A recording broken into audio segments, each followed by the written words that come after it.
Jim White of Titans Online. Hey everybody, this is Amy Wells, Titans Amy from the Tennessee Titans. This is Nate Bain, Titans social media manager. Hey everybody, it's Brett Bryan, game day host of Titans Radio, and you're listening to the Titans of the Southwest podcast with Lito and Big Mo.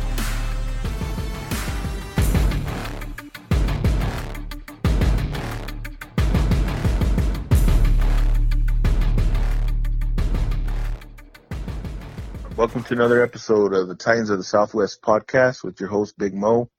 With me, I have my partner, Lito, and today we have with us a special guest celebrating the 1-year anniversary of his infamous catfish toss. We have with us Catfish Jake. Jake, What's up, how guys? you doing, man? Good, man. How are y'all? Doing good. Oh, wow. Good. How's the weather out in New Mexico?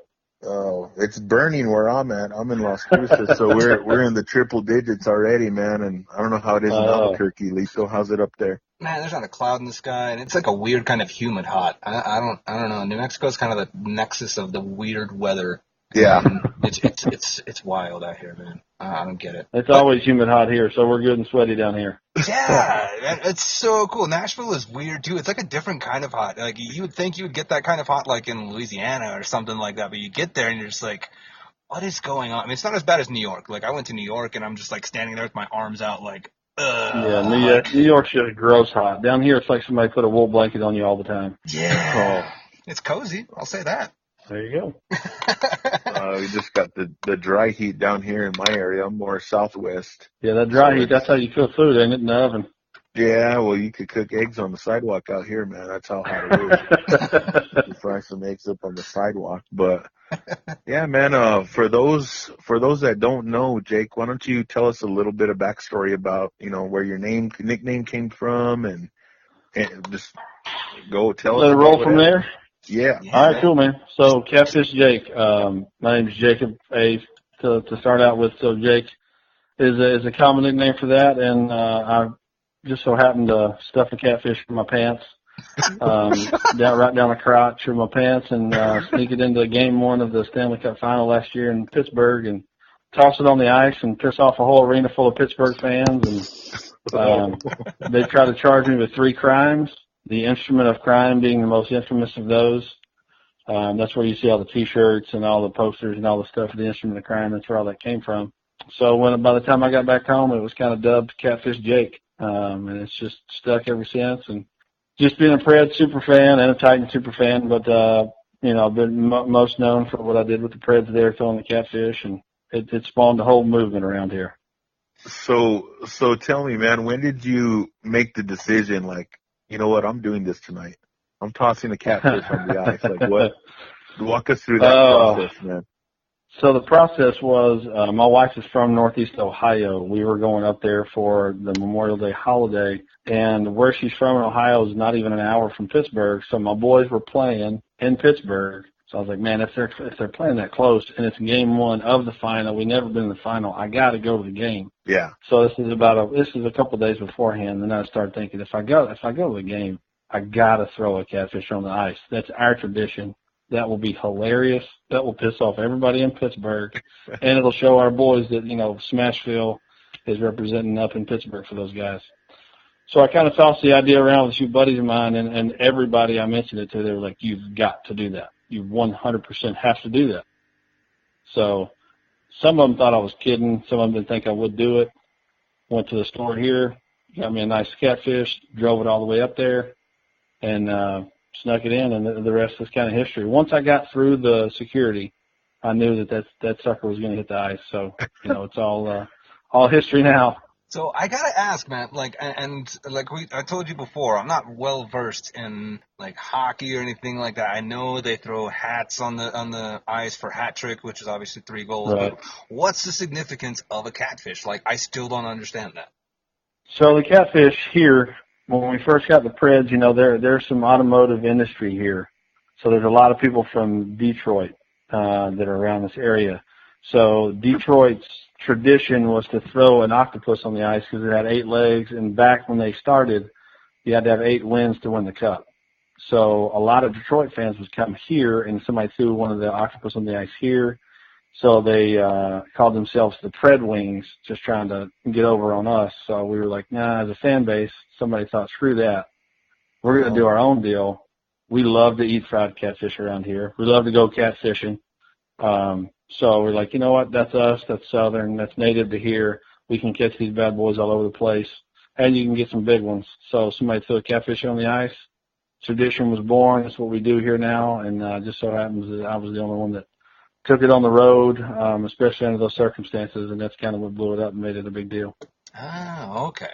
That's interesting. I didn't know that. Like, I knew the Catfish Jake moniker. I knew, like, it was a big thing, and, like, they do it a lot. And even, like, I tried watching these past finals, but apparently that was not a good finals to actually start hockey on and start my love for the Predators on. But I was like, what is this catfish thing? Like, and I didn't want to, because I knew we were going to have you on eventually. And so I figured I'd hear it straight from your mouth. I didn't Google it. I didn't do anything. My wife even asked me, like, yeah, exactly. My wife even asked me, like, what's with the catfish? I'm like, I don't know, but we're going to have an episode that we're going to have it all explained. So listen to that one. There you go. So that's cool. That's actually really, really cool. It's fun, man. I never thought I'd say getting a fish, putting it down in my pants, being head to head, if you will, would be something I would consider fun, but it is, you know what I'm saying? Yeah, because there's a thing called noodling, isn't there? Where, yeah, see, that's beyond me. That's a whole different level of idiocy. Like, I'm an idiot and I like to have fun, but sticking your arm in a hole for a fish that's big enough to swallow your arm, I'm out on that. Yeah. No thanks. But you just decided to put it next to your main noodle, and that's I get it, man. There you go. Yeah, that's a different kind of noodling, you know what I'm saying? There you go, man. Hey, man, I respect you and I support your life decisions. That's all right, man. Oh, that's funny, man. All right, so obviously the Preds didn't make it very far in this whole round of the Stanley Cup Finals. Before we jump into Titans, just because there's a lot of Titans fans who are also Preds fans. On behalf of everybody, I would like to ask, what the hell happened? Man, and this is something that I've explained to a lot of people, and you guys know, being Titans fans and just being sports fans in general, it's hard for people these days to just admit or be able to come to the realization that sometimes your team gets beat. Yeah. They got beat. They're really good. They're talented. They're the best team in the league in the regular season. They went up against a team that had a couple players, Bufflin being one. It's just a massive enforcer, a force on the ice that they didn't really have an answer for, and Winnipeg just outplayed them for 7 games. Sometimes that just happens. And I think this year it's just one of those years where they just couldn't answer the questions they needed to answer when they needed to answer them. The fact that the Preds took the Jets are the number 2 team in the league in all of hockey, right? So the Preds weren't playing great. They just didn't seem to have much of a rhythm. They still took the number 2 team in the league to 7 games after being down in the series and never having led in the series. They still took them to 7 games and gave them all they could handle. I'm a competitor. Winning is the ultimate goal, but that's nothing to shake a stick at for me. And sometimes your teams, they just lose. They come on the short end of the stick. There's 2 teams in every game, 2 teams in every series. One's got to win, one's got to lose. Just so happens mine lost this time. Yeah, that's a good way to put it. I'm a little new to the hockey world too. I started jumping on the Preds bandwagon last season. When it was just hockey was on and I saw the Titans offensive line on there and I was like, oh, this is awesome. So I followed them throughout the playoff run and it just reminded me so much of the 99 Titan season. You know what I mean? Like that bit of magic, that carried that team. And so this season, I watched a lot more hockey than I had in my life, and I knew they had, shifted some pieces around and made some moves that was supposed to make them better. But in the playoff, the magic wasn't there, man. It wasn't like last year, and it was kind of similar to the Titans 2000 season too. Like it was, because if you think about it like this. So 99, did anybody expect a whole lot of the Titans? No. Were they the darling of the league? Were they the number 1 seed? No. I mean, they fought their ass off. They played their ass off. They were a gritty team. They were a grinded-out team. They were kind of underestimated, and they just played hard and played together, and they had the mojo, and they went as far as they did. The Preds were the 16th team to get in the playoffs last year. There were 16 total teams. So they were the last team to get in. Yep. They fought their way all the way through. This year, it's the complete opposite. Expectations are different. When expectations are different, results can be different. Pressures are different. The way you see yourself and the way others see you are different, so it can kind of change the dynamic. Yeah, that's true. And I kind of think we might be on that precipice for the Titans team, because people are like, oh, okay, these guys are legit. Maybe we should actually pay attention in the film study room, and maybe we should actually like take them seriously instead of just like, oh, okay, it's the AFC South, we'll do our basics and we might get shocked, but we'll likely win. And so it seems like now, like, hey, we went to the playoffs and we won a playoff game, against the Chiefs, who were kind of like, everybody was thinking, oh, well, they might make the Super Bowl. They were the hot team early, man. Yeah. And so, and it was a grinded out win. It was on the road. It was cold. It was tough. We didn't look good most of the game. Grind it out, stick in there and win. I mean, that's not a lot of expected of you, and you go in there and do that. Then people are like, well, wait a minute, maybe there's a little bit to this team. Yeah, so that's kind of a concern I have on this coming up season. But then again, it's like, well, people might underestimate us because we have a new coach, but then the smart ones won't underestimate us because they know. Right. And so it's like I have no idea what to expect for this coming Titans. Yeah, I love that though. I love that expectation, because it tells you if your team is a good team, is an actual good team or not, or if it was just they had one of those perfect, everything broke the right way. Maybe they caught the team at the right time kind of seasons. When you have the expectations and you're still able to perform the way I think this Titans team will, then that's the kind of team I love, because they have the scrutiny, they have the expectations. They're not going to catch anybody off guard, but they're still able to go out there and win. That's when I think you're a good, legit team. Yeah. That's a good point. Well, since we're moving on to Titans so naturally, I mean, let's keep it going. For me, last season, when it started, all the build-up, the anticipation, Mariota's primed for a big year. We had all those expectations last season. But I'll tell you, when the win came out of my sails was on the onside kick to start the season. I was like, that's such a Titans thing, man. Like, what are we doing? Yeah. Well, how do we look desperate on the first kick of the year?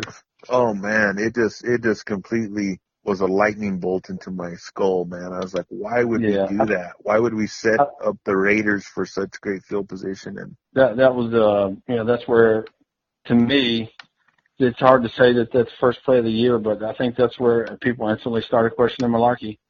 Yeah. That was the first head scratcher. What are we doing? Yeah, exactly. The first thing we have to do all year, and you do something like this, like, is this really the right guy? Yeah, I think they did that for a lot of people. For sure. I mean, he's not Sean Payton kicking an onside kick to start the half from the Super Bowl or anything. That's right. In the Super Bowl, you need to just chill out, man. Like, you need to realize you are what you are, and just grind it. Don't try to be fancy. Don't try to be anything. And that's a really good. And that can kind of send a message to your team, like, man, does this guy think we have to be desperate game one? Yeah, exactly. Like, are we not prepared to beat the Raiders straight up? You know what I mean? Like that's the way I looked at it. Like, come on. Exactly, man. Right. I just had instant flashbacks. Like, no, I'm not lying, man. I had instant flashback of when Darius Raynaud got a safety to start the game against Pittsburgh a few years back. Oh my God, man. That was I just said no. One of the worst things I've ever seen on a football field. Yeah. Oh, that was the top. I said, how can we be trailing 2-0 with 15 minutes still on the clock, with all the time still on the clock, man? Oh, I about lost it. It's not possible. Yeah, how did you get a 2-point conversion? The game hadn't even started. Yeah, I took a picture of the score because I said this never happened. 2 points with all the time on the clock, man. 2 points with all the time on the clock, a 2-point lead. That's hilarious. That was one of those. That was a tough one to swallow. Man. Yep, it sure was. But we're better now. We have J-Rob, we have Mariota, we have Derrick Henry and Dion Lewis. We have a very underrated defensive backfield, and I think our wide receivers are going to be better. Our offensive line is strong. It's always been a fairly good strength. Defensive line is vastly been improved by our draft, which, again, all of this stuff goes back to J-Rob. So, I mean, I'm trying to think more optimistically here. Going forward, I'm a pretty optimistic fan for all my teams, to be honest, man. I'm with you on all that. Good. So speaking of that, Jake, were you a Titans fan or were you an Oilers fan? That's the best way to phrase it. Or did you have a different team before the Titans made the move before the Oilers made the move to Nashville?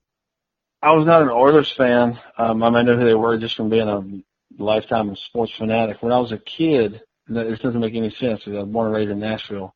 And when I was a kid, I was a huge 49ers fan because I loved Joe Montana. Oh, yeah. Joe Montana is the greatest quarterback in the history of any sport ever, as far as I'm concerned, because the dude, he didn't put up the gaudy stats that all these other guys did, but he won when he needed to win. He knew how to win. He stayed cool. And the most amazing thing to me still, 0 interceptions in 4 Super Bowls. Dude knows how to perform. Yeah. That's crazy. And is it just me, or I'm not comparing Mariota to Montana by any means. I was going there too, bro. But very, very, very, very, very, very similar. That's what I love about Mariota. It's one of the things I love about the guy. He has that composure and that calm and that leadership that Montana had. Yeah, he doesn't have to be flashy. And whenever I think of Joe Montana, I always think of that story of right before there's a little bit of time left and everyone's all stressing out in the huddle, and he looks up and he says, "Hey, do you guys see John Candy up in the stands?" And it's that just seems something that Mariota would do, just "Hey guys, absolutely. Did you see that guy right up? Do you see Drake up in the stand?" I don't know. I'm not really hip. There's not a moment too big for him. That's the things I love about him. He's just very. But to go back to your question, I was a 49ers fan, and then when the 49ers screwed him over, and then Steve Young took over, who I can't stand. Yeah. Once he took over, I was a Chiefs fan a little bit because I love defensive football. And Derek Thomas played at Alabama, and I'm a huge Alabama fan. Oh, yeah.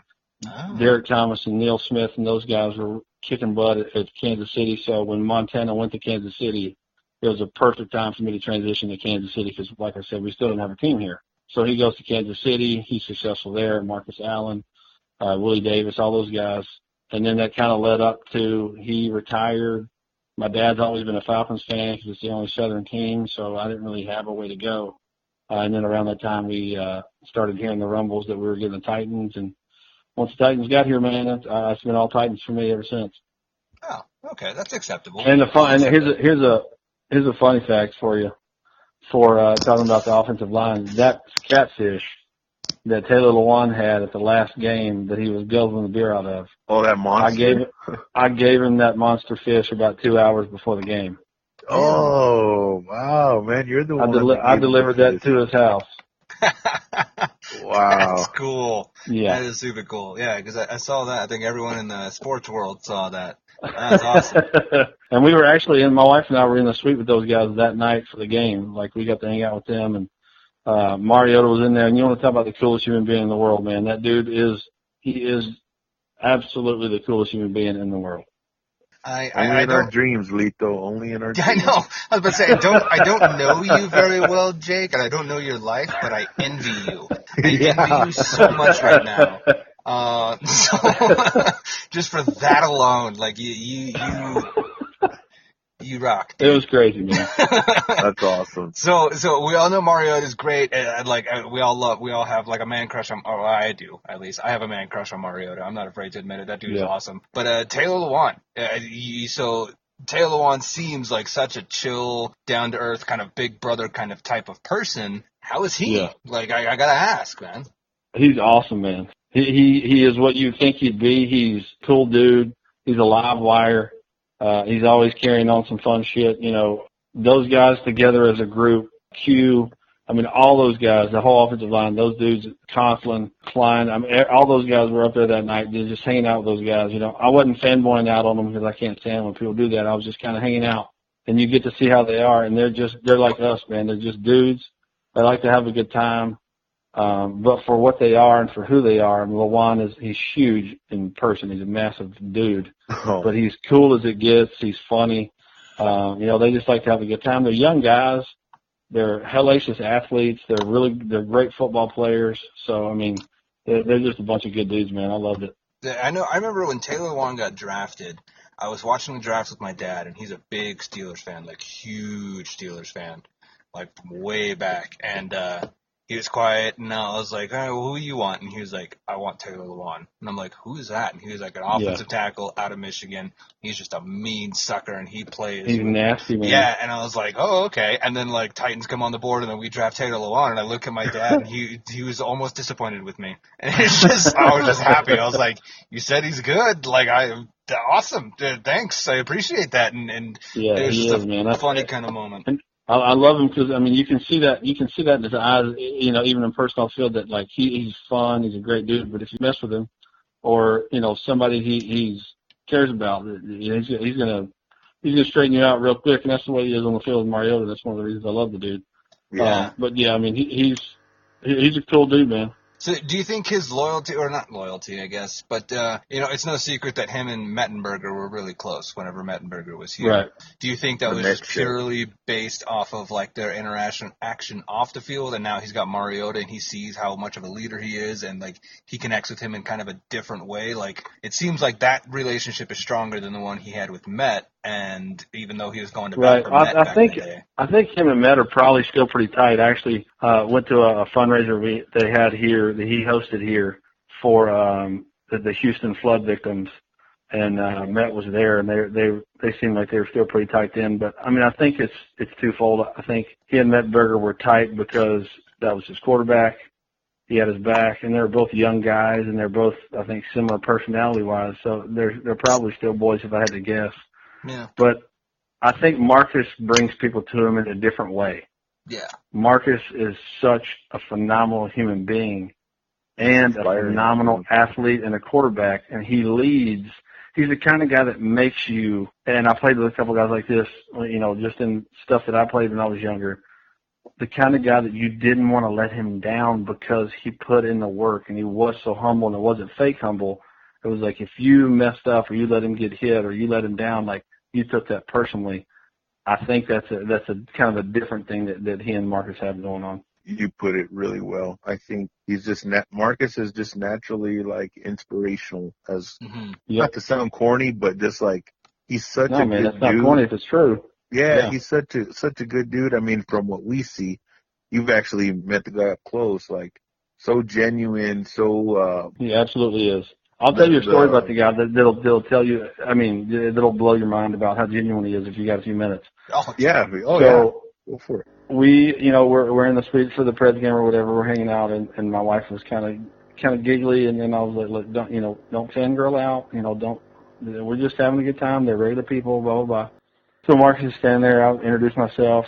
We just start talking, and we start talking about golf. And I've played golf up at Bandon Dunes in Oregon. So, he went to Oregon. So he plays golf. He's a pretty good golfer. We start talking about golf. We talk about golf for 20 minutes. So then we talk about Bandon Dunes and how awesome it is and what's your favorite course. It's my favorite course, blah, blah, blah. And it transitions into talking about Scotland, because the golf, I don't know if you guys play golf, but the golf up in Bandon Dunes is very similar to in Scotland. So we transition into talking about Scotland. I had, part of our foundation, I had a trip paid for, planned, and everything to Scotland to play golf for 8 days with two of the surgeons I work with and another friend of mine from work. Right about the same time we adopted my youngest son, we found out he had to have open heart surgery. The dates of the surgery were the exact same dates I was supposed to be in Scotland. So I was telling him that because it's a funny story now that it's, he's okay, his heart surgery went fine, all that kind of stuff. I was just like, look, man, I had this trip planned. It was amazing. I planned it all. I did the itinerary, planned all these phenomenal courses, and I could guarantee you I knew when the dates were of his open heart surgery because it would be the same time. It had worked out that way. I wasn't able to go. So let's fast forward like 2 or 3 weeks. I get a text from somebody who remained unnamed. He's like, dude, you're about to get something pretty cool. My son, Brooks, the youngest one who had the heart surgery, gets a package from UPS with a Titans game-used football that says Brooks, Marcus Mariota's autograph, get well soon. Jeez. From Marcus Mariota. Oh, You man. can't, that's not fake. You can't get that. You know what I'm saying? That's not I'm standing in line, shake your hand, take a picture, haha, that's a genuine dude.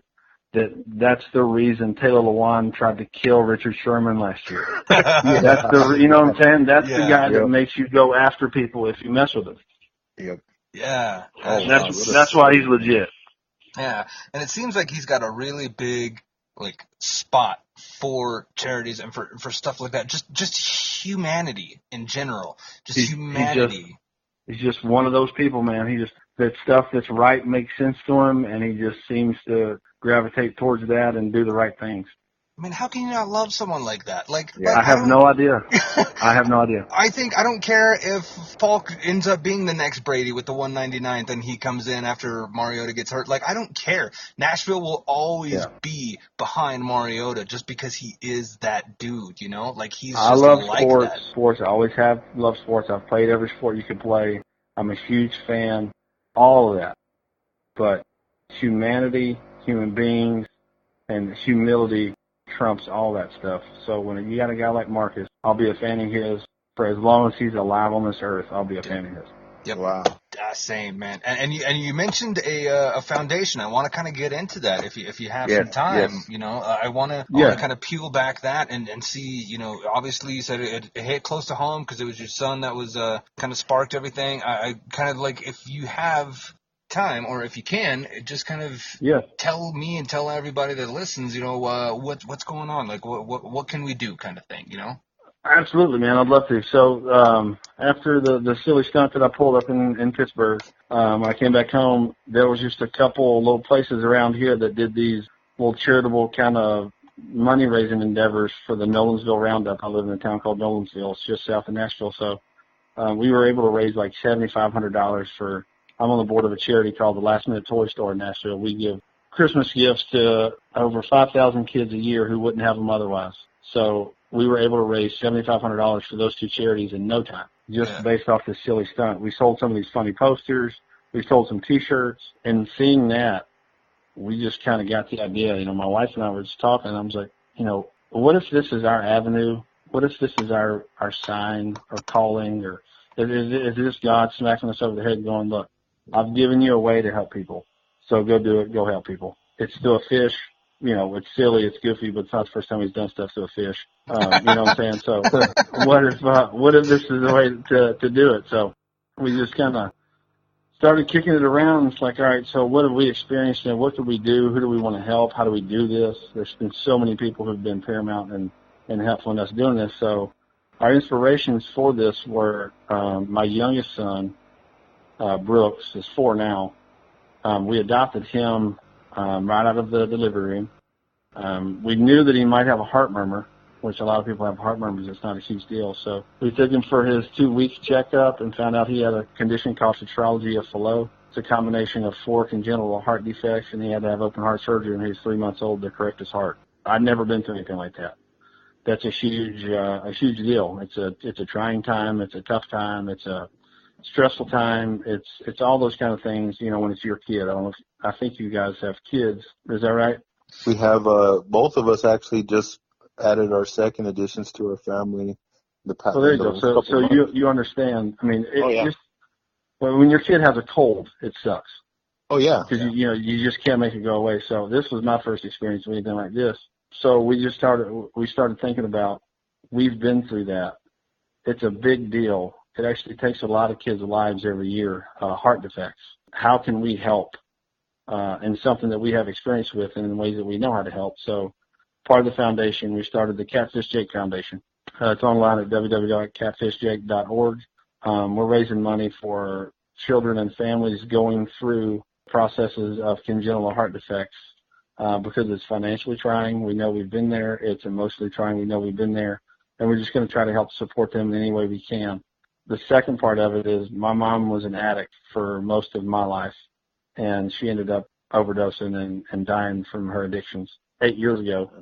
So the second part of the foundation will be to raise money to help people in recovery so that there's a lot of programs and stuff that help people get into a rehab facility. It's just when they get out, what do they do? Where do they go? How do they maintain that?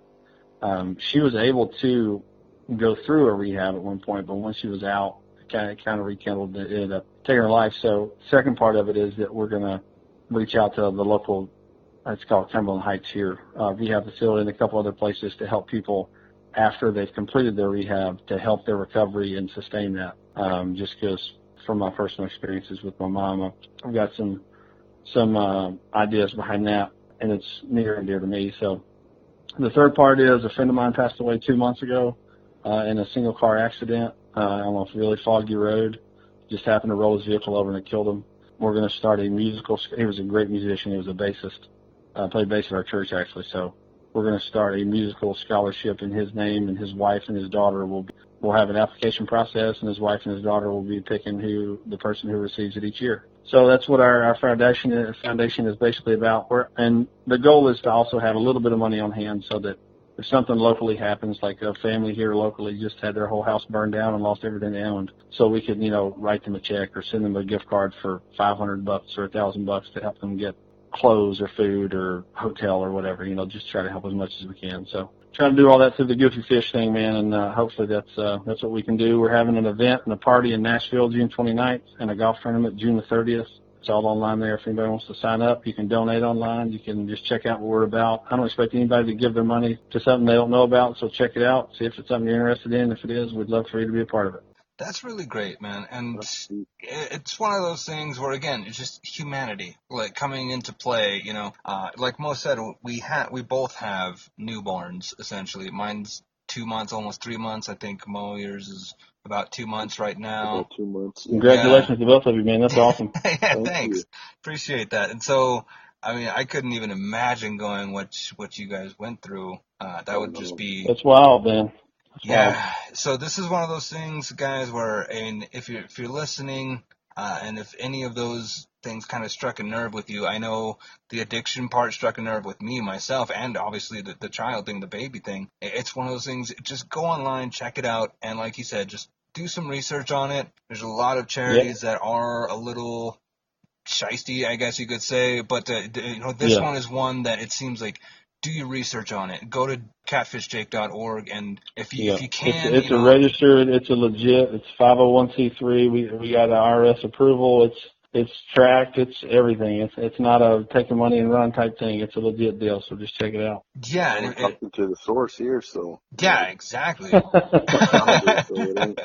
ain't smoke we're blowing, man. This is the real deal. So if you guys can, $1, $5, $10, whatever you can. Anything helps, man. Exactly. It's the difference between going through this comfortably and going through this completely stressed out. And if you're completely stressed out, you're not going through it right.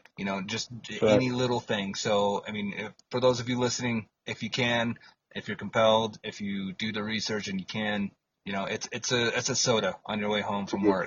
Yeah, it's just the littlest things. Just give what you can, because that's awesome. And you hit it right on the head. After a rehab is one of those things. That's the hardest part. It's like getting out of jail. Anything like that. I've watched a lot of people try to do it, man, and it's tough. So we try to help them. The outpatient recovery is always the hardest because they're just exposed to all the triggers, that just keep that. You're spit right back out into your environment. Yep. You don't have somebody watching you 24/7. You don't have somebody by your side 24/7. You got to be equipped to make those decisions. You got to be equipped to change your brain to think a different way and react a different way. And it's hard to do when there's nobody there to help, and you don't financially have the ability to help. You go back to your comfort zone. You go back to what you know. I've seen it many a times. I think a lot of us have, to be honest with you. Yeah. So, yeah, especially definitely. Here in New Mexico, I know, I don't know about you, Lito, but like you walk around and there's tons of methadone clinics and, just different addicts, different programs for addicts everywhere. And it's just, there's not enough though, Yeah. That's the sad thing is as many as you see, there just doesn't seem to be enough. So no, we definitely know about it here. This is where Breaking Bad was born for a reason. It's out there and it's heavy, man. Like it's everywhere. I hear you. So we're gonna try to lighten the load. Yeah, that's great. It's a great cause. It's a great person. It's a great foundation, it sounds like. So you guys can do some research, look them up, give what you can. definitely it's one of those things where you get a few choices, a few chances in your life to actually make a difference. This actually might be one of them. So look into it is all we're saying. That's awesome, man. I appreciate you saying that. Yeah, no problem, man. And we're gonna kind of do a little bit of an awkward transition back into Titans football, if you don't mind. Oh, absolutely, man. Let's talk about some Titans. Okay, because I mean, I'm not trying to denigrate or downplay. Oh, dude, there's nothing awkward about it, man. Let's talk Titans. Okay, cool. All right, awkward transition complete. And so here we go for the coming up season. I haven't watched any of the press conferences that just came out today with Dean Pease. I got the alerts on my phones.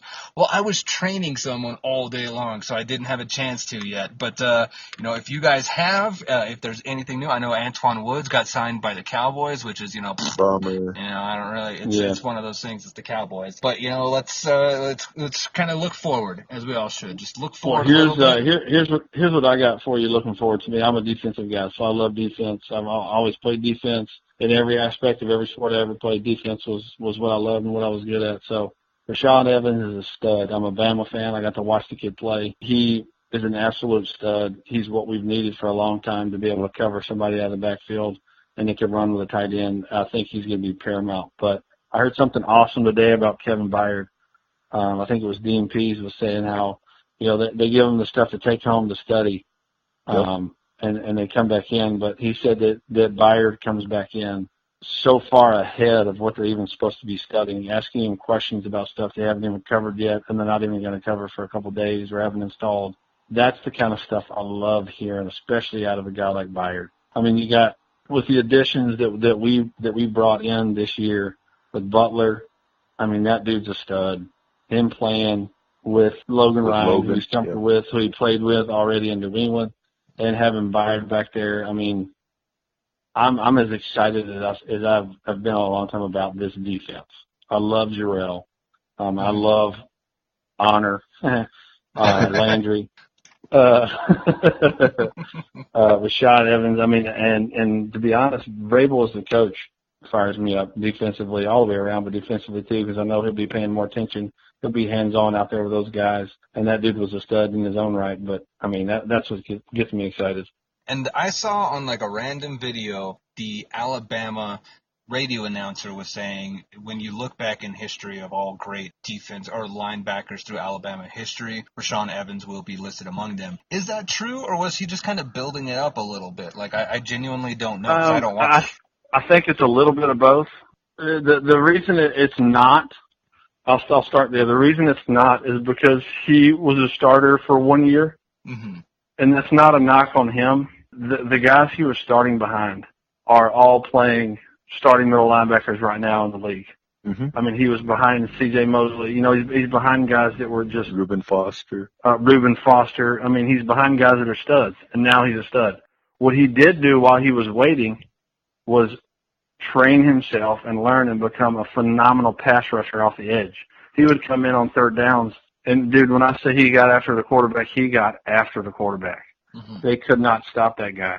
So I would say yes in the fact that the year he started, he was phenomenal, and I loved watching him play. He could sideline to sideline. He could cover. He hit hard. He tackles. He's a sure tackler. So, yes for that 1 year. So, I mean, kind of yes and kind of no. I love him, so I'm going to say more yes than no, but I can see both sides, yes and no. Fair enough. My concern with inside linebackers is smarts and intelligence, because they're the quarterback. That dude is as smart as it gets. Yeah, and so it seems like that, and I want you to reaffirm these already preconceived notions. I think essentially is what it is. And here's what I'm going to tell you about, and I'm going to take my Alabama bias out of it, but I'm going to add in the fact that he did play at Bama. I'm telling you, not as a Bama fan, but just as a Bama observer. Reuben Foster is not the smartest person in the world, intelligence-wise. Reuben Foster knows everything he needs to know about playing football and playing inside linebacker. He has a football intelligence. Rashaan Evans is a very intelligent human being in the world. He is also an incredibly intelligent inside linebacker. You don't come out of Alabama as a linebacker. I mean, he was the signal caller for the best defense in the country. Yeah. He's a signal caller for the most domineering, the most demanding coach in all of college football. You don't come out of that program and be football stupid. So his football IQ is ridiculous. It's a good way to put it. Yeah, it is. Yeah. That is a great way to put it. Like, I don't, like, I know of Alabama, obviously. I mean, who doesn't? Who watches any kind of football at this point? I know they're like one of the top tiers. They're it in college football. But I didn't really start paying attention to them until I made my wife choose a college team. I was like, you have to choose a college team. Like, there's no way about it. Like, I'm a Vols fan just because Tennessee. And so she comes up to me one day and she's like, is there really a team that's mascot is the Crimson Tide? And I said, yes. And she was like Aunt Flo kind of Crimson Tide? I'm like, no, it's a different thing. And she's like, that's the oddest way I've ever heard of anybody become a fan, but I love it. She was like, I'm going for them every single day. Like, I don't care. That is awesome. They're my team. That's the only time it's acceptable to be associated with that Crimson Tide, I guess. Yeah, I guess so, but she's all in, man. Like, she found a onesie that had Alabama on like some store, and she's like, I got it for him. I'm like, you don't even care that much. She's like, I don't care. It's awesome. That's awesome. But think about it in this way. Alabama is the best team going right now and has been for a decade. For one reason, for defense. I mean, yeah, they've had some great receivers come out. Yeah, I was about to say, they've had some great running backs come out, but their foundation is their defense. You can't score on us, you can't beat us. It's the same thing I said about hockey. You can't score if you don't shoot. You can't beat me if you can't score on me. You know what I'm saying? So that's what Alabama is predicated on. So if you get a defensive player from Alabama, you're more often than not, you're getting a stud. Yeah, they got 5-star recruits, and then backing them up is 5-star recruits, and then the third string's a 4-star recruit. You know, you just drafted a guy number one. You just drafted a guy with your first round draft pick who only started 1 year, who was a 5-star because he was sitting for 2 or 3 years behind 5-stars waiting to play. Exactly. Yep. That's where they're coming from. That's true. I'm leery about 1 year production just because of Kevin Dodd, I think. And I think that's unfair to kind of, that's like, true. project it. It's similar, but it's different because if you think about it, he didn't only have 1 year production. He had 1 year as a starter at that position. He produced like crazy years before that as just an edge rusher. As just a situational pass rusher, right? Yeah, that's right. And he has more than just a spin move, right? He does. He's fast. He's strong. He's deceptively strong, man. He in the pads and on the field sometimes, even at Bama, there were a couple games where it's like, man, he looks a little smaller than I thought he was. Mm-hmm. I think it was just because he was this type of jersey he was wearing, but he's a hell of a lot stronger than people think he is. Okay. Oh, yeah, and his closing speed is insane, man. Like, it's ridiculous for a linebacker. Yes. That's the thing that sticks like a missile. out. Yep. Yeah. Exactly. And he brings the lumber when he gets there. He brings the lumber. Yeah. Yep. And he pile drive that one quarterback. That was fun. So we're gonna take a quick break here, guys, and then we'll kind of come back and talk a little bit about a few of the other people we did, wrap it up, and we'll go from there. Stick around. This is the same break and plug that you guys know, but genuinely, give us a follow. You know, give Catfish Jake a follow, and we'll kind of go over all that stuff. Word. We'll take a quick break, and we'll come right back at you guys after this. Follow us on Twitter at Titans Southwest. And remember to like and subscribe to the podcast, as well as review and share. All right, guys, and we're back here to kind of wrap it up with our special guest, Catfish Jake. And Mo, I mean, we talked about a little bit about the press conferences that came out today, but since I haven't seen them, I want to know what you guys think. Give me some guidance, because I'm gonna, as soon as we finish this, I'm gonna put that stuff on YouTube. So I want to know what to look out for, what they touched on, everything. Teach me, Mo. Oh yeah. Teach me. Oh yeah. Well, I mean, Jake touched on it a little bit. I watched some of the pressers today in bits and pieces, but I mean, some majority of them. I started with Delaney's interview, and you know, they were just asking him what he thought of Vrabel. And one thing I liked that Delaney said is he definitely doesn't have favorites. He treats everybody the same, which I think is good. I loved it. I loved hearing Delaney say that. And I also liked what Vrabel said about Delaney, just that he's like a tone setter, you know, and he's, despite being the aging veteran, he's busting his tail, making the younger players work, you know, letting them know that just because it's OTAs, voluntary workouts, this is where the grind starts. You know, I love that. And Yep. Jake, I'm sure you saw Delaney's portion too, where he mentions possibly having 4 years left in the tank and hoping to retire a Titan. I really hope we let him retire a Titan, man. We haven't had that luck. When you hear that. I love hearing that kind of talk out of guys like that, especially guys who are leaders, and that the coach, especially the new coach, is kind of singling out as a leader. I'd love to see him retire a Titan because he's a stud, and he's a leader in intensity too. You know, he leads by example in this. And Vrabel's comment, he's kind of got the right team that he can say those things. If you think about that, he's got the kind of team in place, leaders like Mariota, like Delaney, like Taylor Lewan. He can say he doesn't have any favorites because those aren't the kind of guys who need to be a favorite. Yep. Not saying that he wouldn't say that otherwise. Yeah, but there's no divas on this team. You know, we got hard workers and we got tone setters, so we don't have the guy who needs to be the favorite. So, A, he can say that without offending anybody or hurting anybody's feelings. B, I don't think he cares if he hurts anybody's feelings because he's the coach and what he says is what matters. So I think it's good on both aspects of that. Oh yeah, for sure.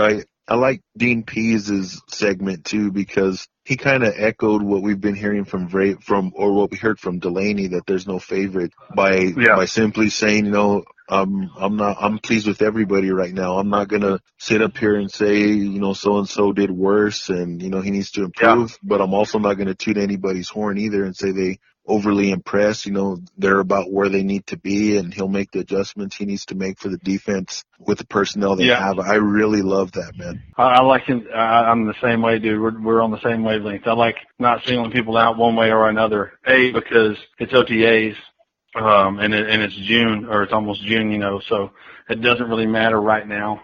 And B, and it just again sets the tone and tells the team that, look, if you're doing your job, you're doing your job. You're getting paid to do this. You're getting paid to do your job, so we don't need to toot your horn and tell everybody how great you are.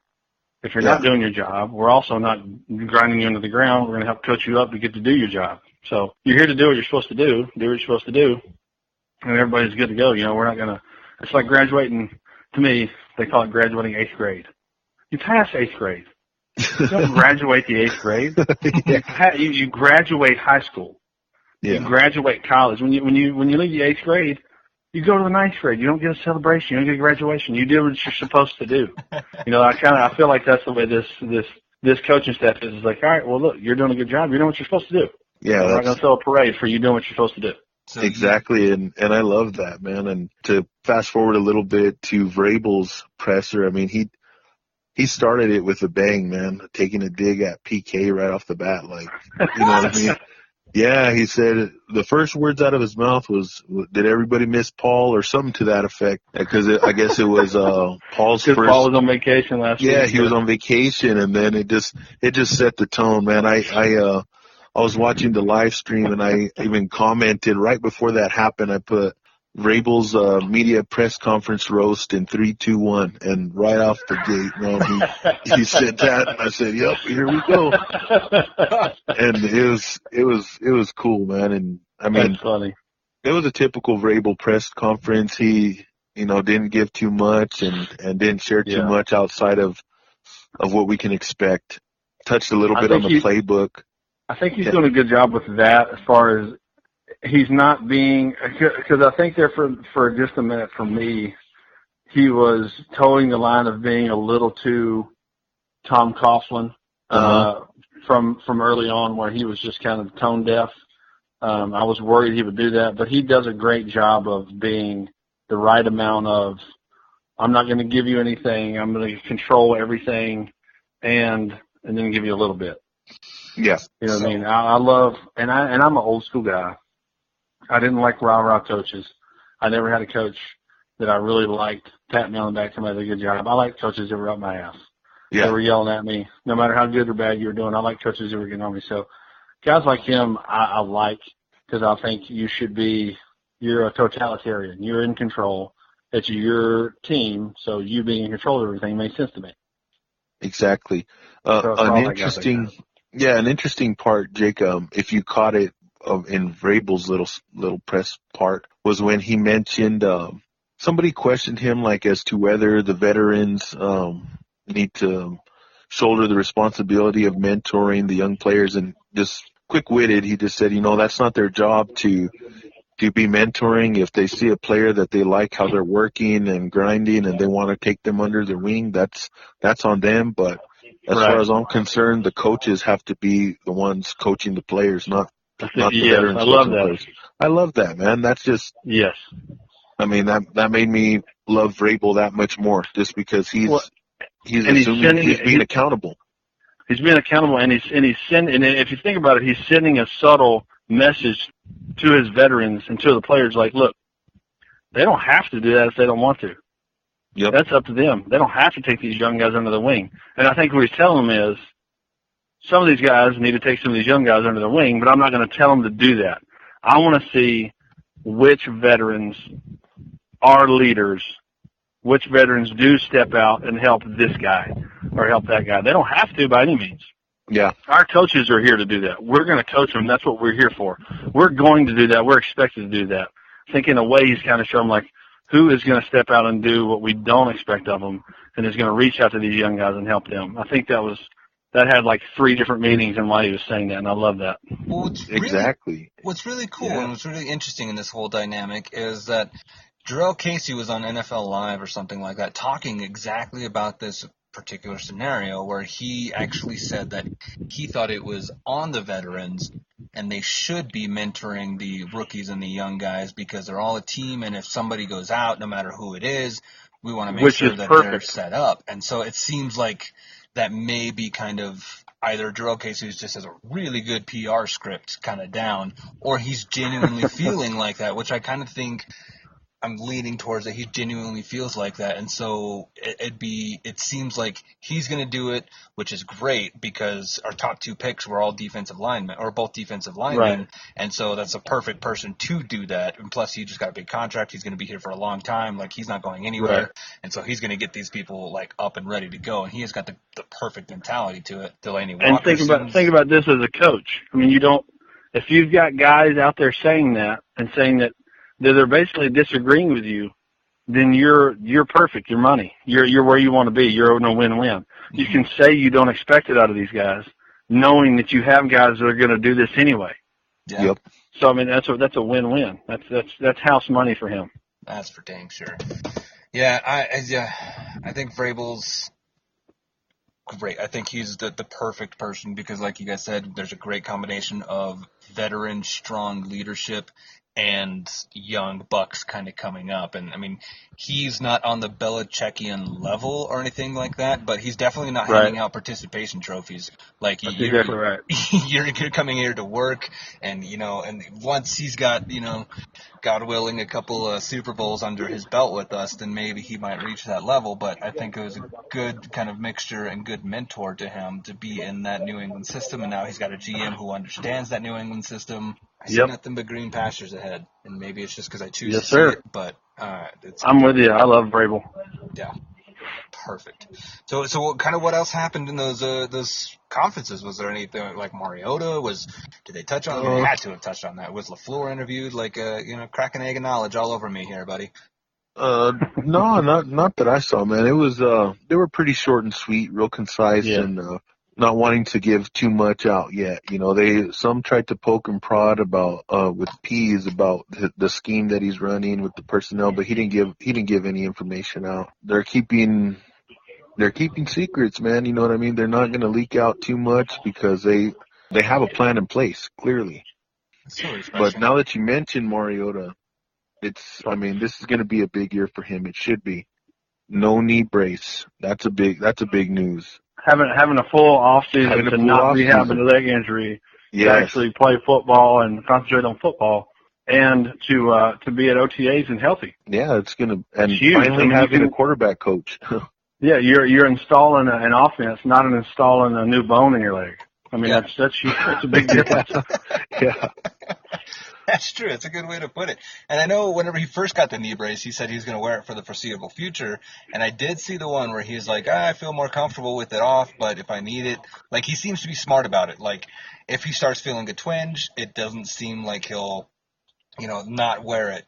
He's going to be smart and say, like, okay, maybe I should wear it. But it's not necessarily like, oh, his whole knee blew out if he suddenly has a knee brace halfway through the season. It's just he's being smart about it. Am I wrong? Yeah, being precautious. It's being cautiously optimistic and being precautious and just being smart. I mean, he can keep it off right now, and if he gets hit a few times, or when contact comes and he gets a little sprain or something here, they can put it back on, and he knows how to play with it or without it. Yeah. Yeah. I think the knee brace is less of an issue than the confidence of the break and the awful injury he had. I mean, the knee brace is a big deal, but the confidence and the year-long growth and the being able to go into installing an offense healthy is the biggest issue. Yeah, because our key players on offense, this is like the first offseason.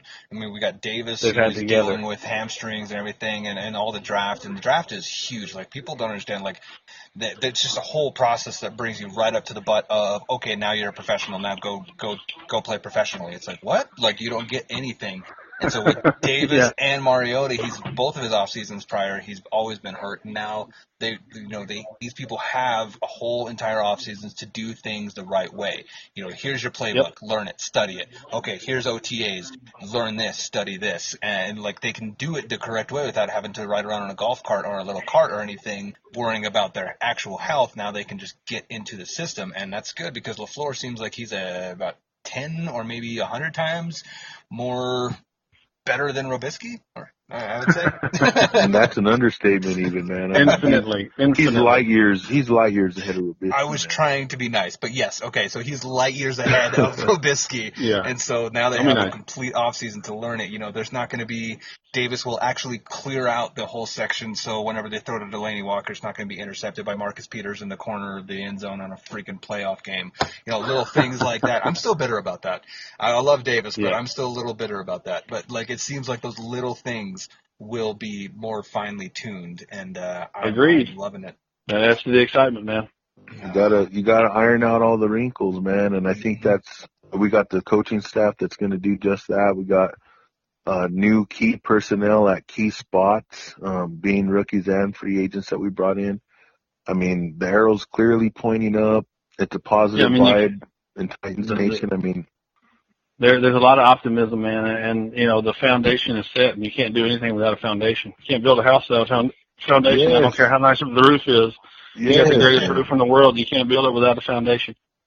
That's exactly what I said when we had Amy Wells on the show, man. I said you don't start building a house by building the roof first. You need the foundation, and that's so crazy you say that, man, because that's where we're at now. The cultural foundation was built, and now the roster's like almost complete. Yeah. Yep. We had a good blueprint, but now we got a foundation. Exactly. All right, cool. Exactly. Now we're building it up. It's great. So, Jake, I got to ask you, I want two numbers here. I want a realistic goal and an optimistic goal of how do you see this season with your win-loss column there? Where do you mark us, realistically and optimistically? Oh, man, that's a tough one just because of the division we're in and Deshaun coming back and the prospects of Luck coming back. But being a Titans fan, loving Vrabel, loving defense, loving the players we have, loving Mariota having a full, healthy off season, our O-line being a bunch of studs, defense being phenomenal. I'm going to say realistically we win 10, and I'm going to say optimistically we win 12. Ooh. There you go, man. I'll take either one of those. I mean, people. Here's the thing I love. People keep talking about Deshaun, and I'm one of them. People keep talking about Deshaun and Andrew and all that, but they're just crapping on Mariota. Yeah, they're just like, Deshaun's coming back and Luck's coming back. It's like, yeah. Well, you know who's not coming back? The guy who wasn't out. The guy who played last year and won a playoff game. Yep. That guy's going to be back. And he's going to be back healthy, and he's going to be better. That's the thing, man. Like, obviously, I can't be a fan of Deshaun Watson. I like the way he plays, but not when he plays the Titans. And I think people aren't putting enough into the fact that he cannot come back to his 2017 form, man. It doesn't happen like that, man. I mean, right. He could come back and, blow the doors off kind of how he did last season. Or he could come back and be an RG3 2.0. You know what I mean? He can never be the same from that injury. Yeah. You just don't know, man. You just don't know. And you don't know, and it's still pro football. It's pros, man. They've got film on him now. Yep, exactly. And I think a lot of people, there's only a few people that are actually like sounding the bell of like, hey, pump your brakes on Deshaun Watson. Like he might be like blowing up. It's like mythical proportions at this point. Like I know he was on the top 100 and all kinds of crazy stuff. And it's like, well, I mean, what did Vince do his rookie year? Rookie of the year. You know, and what did Vince do his second year? I mean, he was, and then once the league got the film on him and saw what he could and couldn't do, what happened? Yeah. And they catch up. And I'm not saying they're the same player, but stylistically they're similar.